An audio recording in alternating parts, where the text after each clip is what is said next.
Good morning.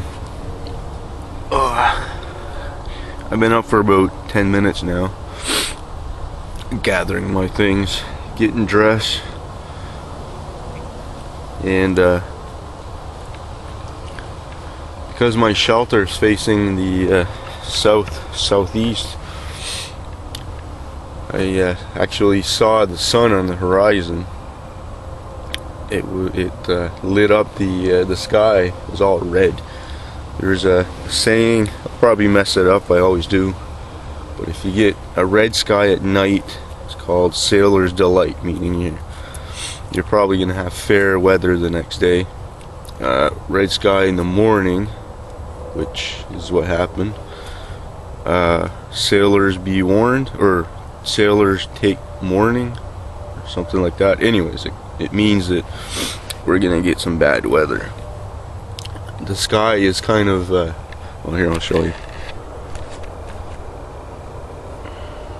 It's probably hard to tell. This camera is not very good in low light conditions, by the way. But just up there was a band of red. Okay, it didn't last very long, and I turned the radio on quick. They're still calling for rain today. The wind's picked up. So anyways, I was gonna stick around here for a little bit and make some videos, but I think all I'm gonna do is build my fire up. As you can see, it's dead. No heat, nothing. Stone cold. But them charred sticks will help to make it go faster. I still got a decent supply of wood right here, all split. Still got all this stuff there still. I stayed in my sleeping bag. Show you what I've got here.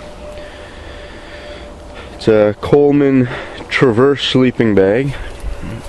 There's a label right here. It's a cold weather sleeping bag. Traverse 0 degrees Fahrenheit. The temperature this morning is, oh wow, that's hard to see.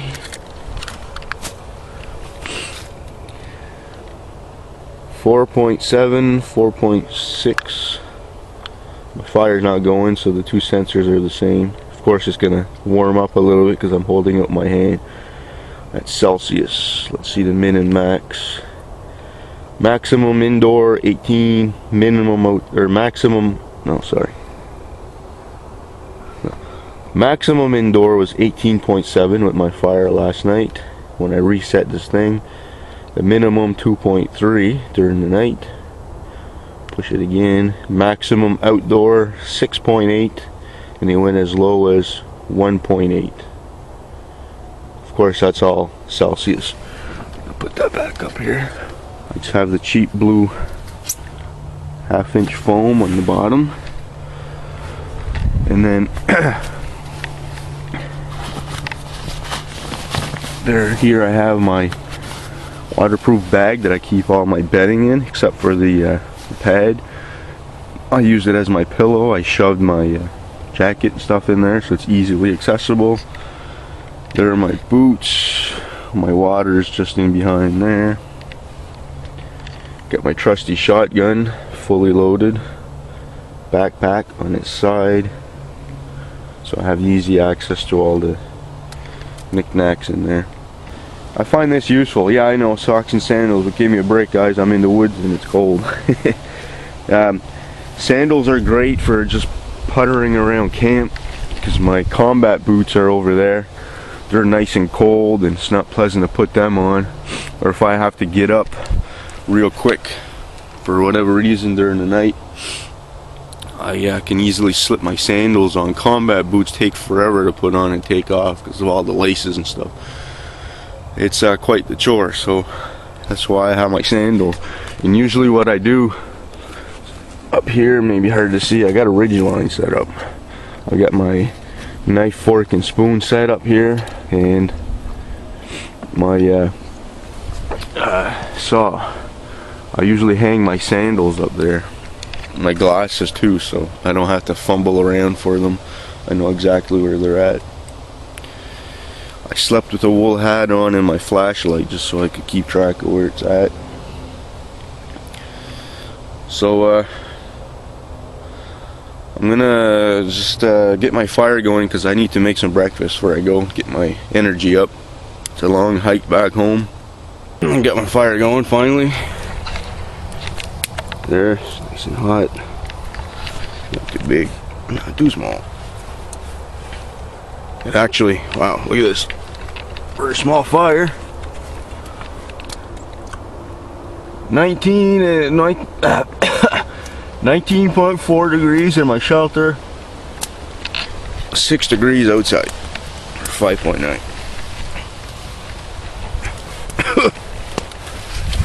She's kind of smoky, so I'm going to take her outside. And at the bottom here, I have my Hennessy hammock, just in case I didn't have time to build my shelter for whatever reason. But this is a permanent, semi-permanent base camp, so I decided to spend my time on the shelter rather than just putting the hammock together.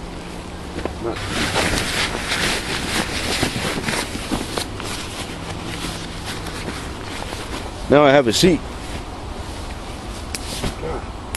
And I heard crack through the woods, so I started getting ready to grab my gun. I thought a bunny was coming through. And just over there, probably 7 yards away, there's two does, two white-tailed does that came running all the way through. Of course, I had a dead battery in the camera when that happened. But man, wow. That was cool.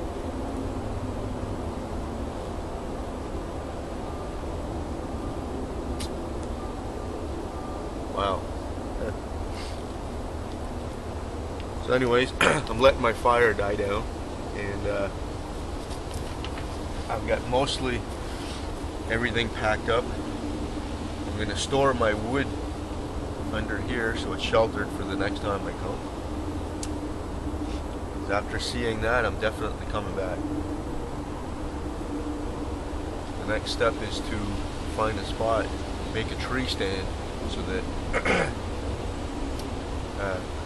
I can go to before dark and early in the morning.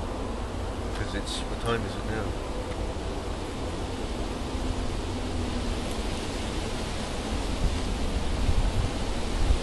(9 a.m.) So I didn't expect to see that at all. And I mean, I'm right here, had the fire going, had radio on low, you know, making a little bit of noise, and there they went. So obviously I'm in the right area. They came right through here. My shelter is just right there. Had my coffee. I had some beef jerky. Easy food, fuel for the hike back. And today I'm gonna have to put a little bit of a hurry on because I don't want to get caught up in rain. If I do, it's no big deal. But I'd rather not get wet today.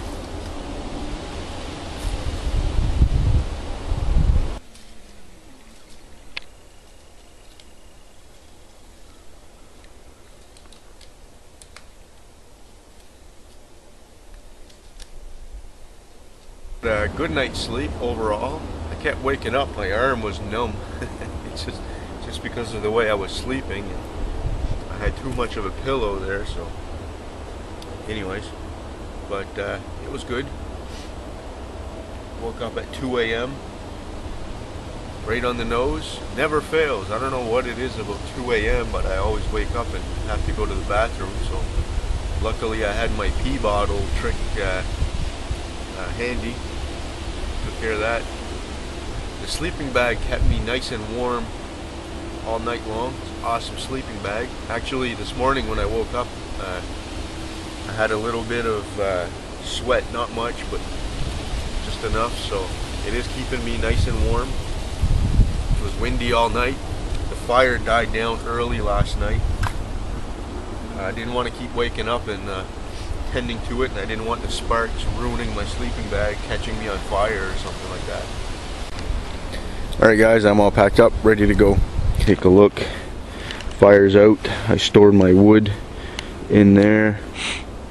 Shelter area is nice and clean. Got my shotgun. Backpack's all set up. Waiting for me to pick it up. I just finished taking a GPS point from right in front of my base camp. Calling this one base camp 2. And I plotted a route from base camp 2 to base camp 1, which is where I started my journey at. This is my playground here. See how thick this stuff is? On the ground, you can't see more than 5 feet in front of you. You can see a fair ways away ahead, but look how thick this stuff is, huh? This is prime small game territory right here, boys. Yep.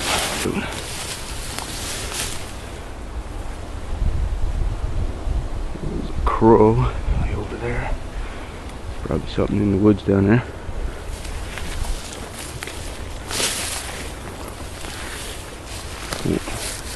Obviously a squirrel's been feeding here. And I'm guessing his home is right in there. There's a bunny trail here. Kind of looks like one.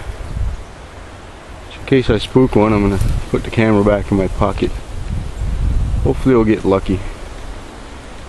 In my map pocket here, okay, I showed you this before, there's a loop, and I have both my GPS and also, because GPSs can fail, don't forget, look at the cover. Sometimes GPSs have a problem locking onto the satellites in this kind of cover. So a magnetic compass, okay, it doesn't require batteries, it's very simple and it works, okay. And as I entered the woods yesterday, I took a bearing with my compass. I bought this many years ago. It's an E-Trax Summit. It's one of the older models. They're discontinued now. Check it out. Look at the cover, okay?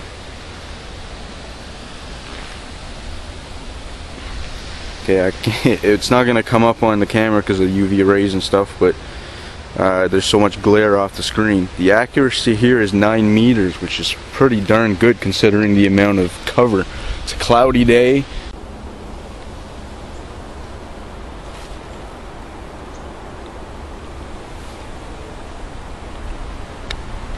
Check it out. This cabin is not much. It's really old actually. It's beaten.